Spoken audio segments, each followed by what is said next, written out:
Approximately 65% of Indians opt to invest in gold in various ways. Are you among this group? If so, have you considered what factors influenced your decision? Was it your independent choice or because of societal norms? If the latter is true, what is the reason behind this? Does it truly deliver the expected returns? Has gold investment gained supremacy over the other investment avenues in the same way cricket dominates over other sports?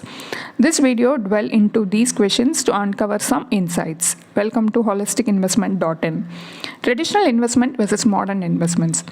Recent data from Reserve Bank of India in March 2023 indicates that 50.7% of Indian households have invested in real estate, 15.5% in gold, and only 4.7% in stock market. Why do we Indians prefer traditional investment avenues like gold and real estate over modern options such as mutual funds and stock market investments?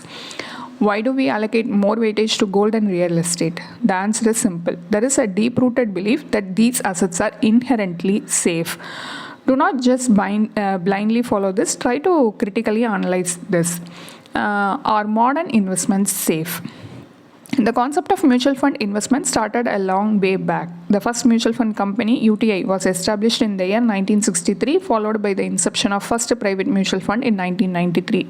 SEBI, Securities Exchange Board of India, the regulatory body for stock market, was established in the year 1988. Unlike chick funds and cryptocurrencies, which lack a proper regulatory body, stock market and mutual fund investments offer a high degree of legal protection.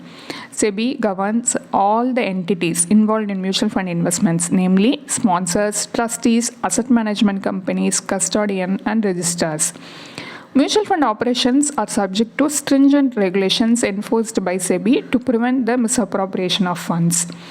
ULIPs have entry load in the name of allocation charge even today, but SEBI banned the practice of charging entry load way back in the year 2009. With the continuous measure, SEBI ensures investor interests are safeguarded. Gold investment, truth versus myth.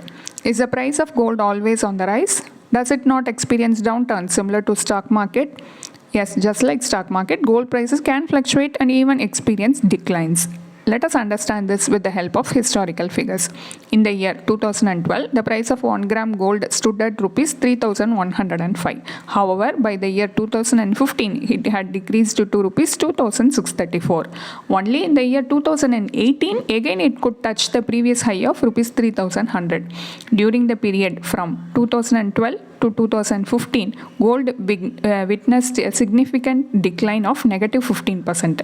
Moreover, it's worth noting that gold failed to generate any returns over a 6-year period from 2012 to 2018.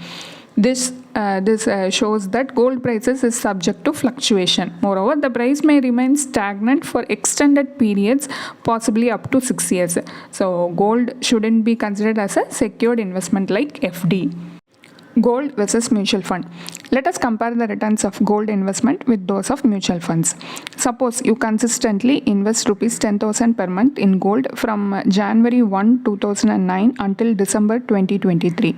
After 15 years, your total investment of Rs 18 lakhs would have grown to Rs 39.37 lakhs, reflecting a growth rate of 9.77%.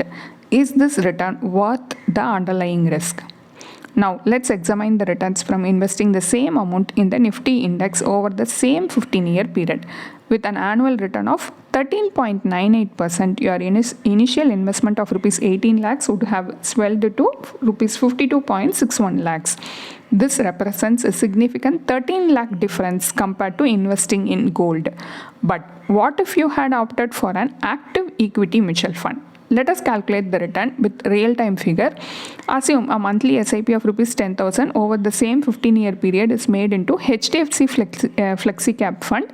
Your investment of Rs 18 lakhs would have grown to Rs 69.85 lakhs. Boasting an impressive annual return of 16.43%. It would have earned Rs 30 lakh more than investing in gold. It is evident that both the Nifty index and an active equity mutual fund outperform gold investment by a substantial margin. Next, portfolio allocation. The historical gold price and returns calculation reveals that gold can be a part of your investment portfolio, but you cannot allocate significant funds to achieve long-term financial goals and robust returns. In order to accumulate wealth over long term, the stock market and mutual funds emerge as more suitable options. Notably, the fluctuations in the stock market and gold prices exhibit a negative correlation. It is observed that during significant downturns in the stock market, the price of gold tends to escalate rapidly. Conversely, during periods of rapid stock market growth, the gold prices either remain stagnant or decline.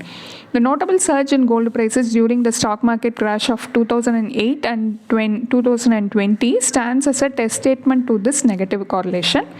Incorporating gold into your investment portfolio can enhance its stability due to this inverse relationship. With these considerations in mind, it is advisable to allocate approximately 5% to 10% of your total portfolio value towards gold investments. Next, what are the various ways to invest in gold? Gold coins from banks. Banks offer 24 karat gold coins at a premium of 8 to 10%, citing reasons like high purity and certification. However, this doesn't add extra value when selling, as banks don't buy them back. Jewelry stores often buy back at lower rates than market prices. Gold coins from jewelry stores. You may find challenges when you want to sell it for cash, and they are usually better suited for converting into jewelry. If sold for cash, they typically incur loss due to deductions from market price. Next, sovereign gold bonds. SGBs have an 8-year lock-in period offering returns from gold prices appreciation and 2.5% annual interest. They are issued by RBI and investment is through specific release dates. Gold ETFs. Investing in gold ETF requires a demat account and involves buying and selling at market prices. Gold ETF fund of funds. These funds solely invest in gold ETFs. These funds do not require a demat account.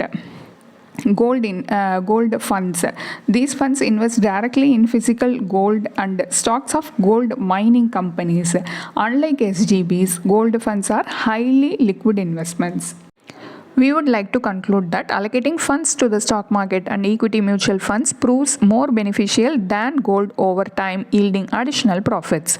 Ultimately, while gold can be considered as an investment, its value is subject to volatility and returns may not materialize for years. If you would like to allocate gold in your portfolio, then it is better to avoid purchasing gold coins from banks at all costs. Opting for sovereign gold bonds or gold funds presents a wiser approach to gold investment. Let's ensure that our gold investments are made judicially and in appropriate amounts. Let us also acknowledge the significance of modern investment avenues.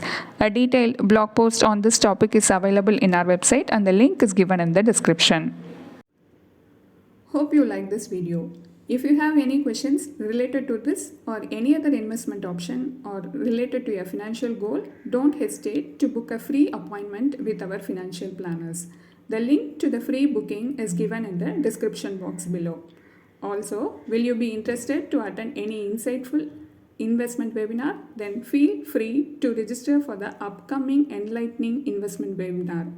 It is completely free. The registration link for the upcoming webinar is also given in the description box.